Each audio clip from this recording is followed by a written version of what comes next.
दोस्तों नमस्कार।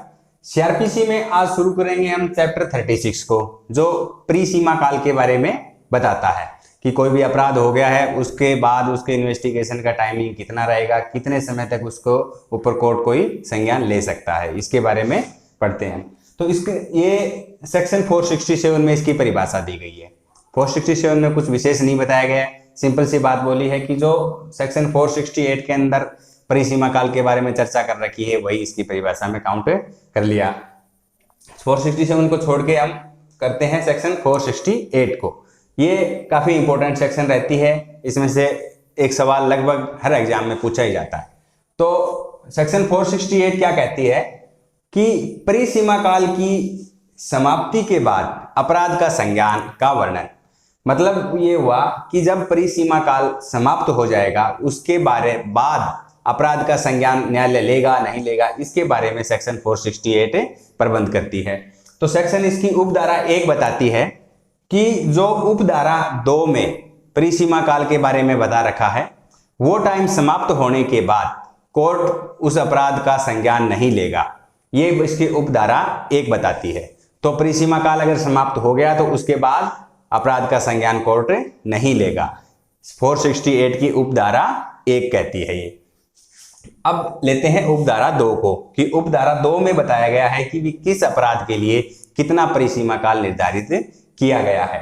परिसीमा काल टाइम इधर लिखा है मैंने, उधर अपराध के लिए सजा लिखी है।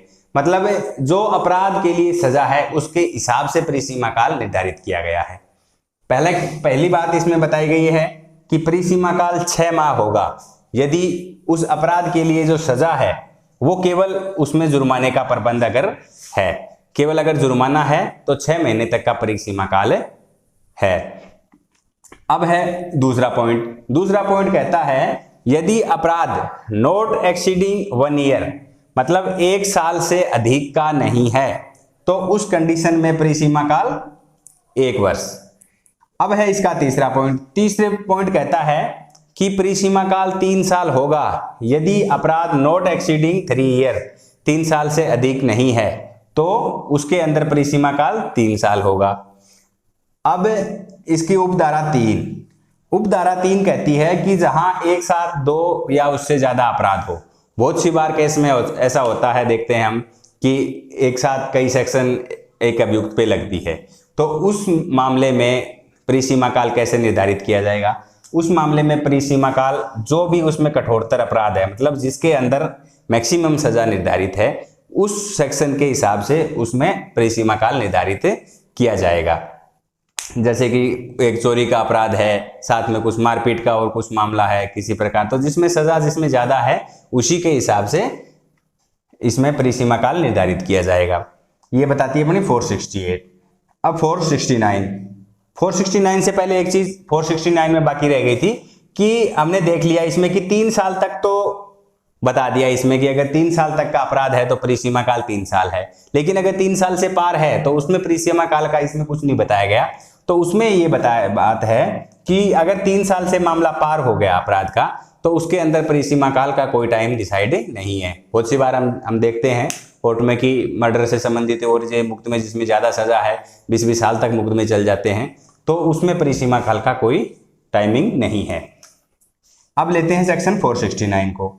सेक्शन 469 कहती है कि परिसीमा काल का प्रारंभ। अब परिसीमा काल यहाँ तो निर्धारित तो कर दिया गया कि भाई इतना परिसीमा काल है, ठीक है, इसके लिए सजा जिसमें जुर्माना है इसमें 6 माह है, 1 साल वाले में 1 साल है, 3 वाले में 3 है। तो उसका काउंटिंग कैसे की जाएगी, कहाँ से शुरुआत करेंगे, कब से दिन, पहला दिन कौन सा होगा, अंतिम दिन कौन सा होगा, इसके बारे में बताया गया 469 में। 469 कहती है इसकी उपधारा 1 की खंड फर्स्ट ये बताता है कि जो परिसीमा काल काउंट होगा अपराध किए जाने की तारीख से प्रारंभ हो जाएगा। जिस दिन अपराध किया गया उस दिन से ही परिसीमा काल काउंट किया जाएगा। अब इसकी दूसरा पॉइंट ये बताता है कि जहां अपराध कब हुआ इसकी जानकारी नहीं है, मतलब अपराध कब हुआ इसके बारे में जानकारी नहीं है, तो उस स्थिति में कैसे, उस स्थिति के अंदर कई डिसाइड किया जाएगा जब पहली बार अपराध के बारे में पता चला, चाहे पीड़ित व्यक्ति को पता चला हो चाहे पुलिस अफसर को पता चला हो, जिसको भी पहले पता चला अपराध के बारे में उसी दिन से परिसीमा काल काउंट किया जाएगा। इसमें जैसे कई बार होता है कोई व्यक्ति कहीं चला जाता है अपने घर से 6 महीने के लिए, 2 महीने के लिए, 4 महीने के लिए कहीं अपनी नौकरी से या जो भी रीजन से कहीं दूर चला जाता है, और जब वो आता है तब देखता है कि घर में चोरी हो रखी है या और किसी भी किस्म की कुछ नुकसान किया हुआ है, तो उस मामले में अब उसको ये पता नहीं कि उसे मान लीजिए 6 महीने हो गए गए हुए, तो उसे ये पता नहीं कि जिस दिन गया था उसी दिन चोरी हो गई या फिर आने से 4 दिन पहले, 10 दिन पहले कब चोरी हुई है। तो वहां काउंटिंग किस में होगी, जैसे पहली बार वो जैसे घर में घुसा तो यहाँ पीड़ित व्यक्ति को पता चला, उसी दिन से परिसीमा काल शुरू माना जाएगा। इसके तीसरा पॉइंट ये कहता है कि जहां अपराधी के बारे में नहीं पता कि अपराध किसने किया है, उस व्यक्ति के बारे में नहीं पता, तो वहां परिसीमा काल कैसे काउंट किया जाएगा। तो वहां पे अपराधी के बारे में जब भी सबसे पहले चाहे आईओ को पता चले, जो इन्वेस्टिगेशन अफसर है उसको, चाहे जो पीड़ित व्यक्ति है अपराध से उस व्यक्ति को पता चले, जिसको भी पहले पता चलेगा उसी दिन से परिसीमा काल डिसाइड किया जाएगा। तो ये तो हो गया परिसीमा काल डिसाइड करने के बारे में।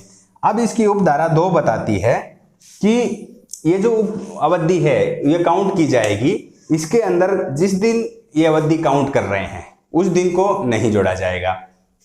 मतलब ये बात ये है कि कमजोरी नहीं छोड़ने के लिए ये बात लिखी गई है। कई बार मान लीजिए अगर ये चीज नहीं लिखी हो तो इसके अंदर ऐसे भी कहते हैं जिस दिन सूचना मिली है उस दिन को भी काउंट ना करें, लास्ट को भी काउंट ना करें, तो ऐसा किसी किस्म का कंफ्यूजन पैदा ना हो, इसलिए भी ये चीजें बताई गई है कि जो लास्ट दिन जिस दिन गणना कर रहे हैं उस दिन परिसीमा काल का वो दिन काउंट नहीं होगा।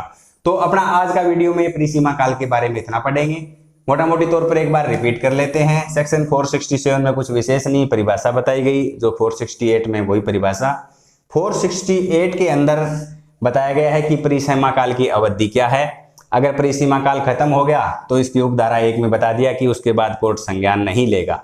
उपधारा 2 में परिसीमा काल बताया गया है, अगर केवल जुर्माना है तो परिसीमा काल 6 माह, 1 साल तक है तो 1 साल, 3 साल तक है तो 3 साल, अगर 3 साल से पार हो गया तो कोई लिमिट नहीं है। अगर 2 अपराध का मामला एक साथ आता है तो जिस अपराध में ज्यादा सजा है उसके हिसाब से परिसीमा काल काउंट किया जाएगा।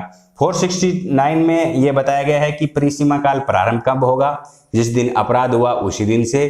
अगर अपराध के बारे में पता नहीं है तो जिस दिन अपराध के बारे में पता चला उस दिन से, चाहे पीड़ित को पता चले चाहे पुलिस को पता चले, या फिर अपराधी के बारे में अगर पता नहीं है तो जिस दिन अपराधी के बारे में पहले दिन पता चला, चाहे ये को चला चाहे पीड़ित को, तो उसी दिन से काउंट किया जाएगा और इसकी गणना में लास्ट वाला दिन छोड़ दिया जाएगा। तो अपना वीडियो आज इतना रहेगा। उम्मीद है आपको बेहतर से समझ आ गया होगा। धन्यवाद।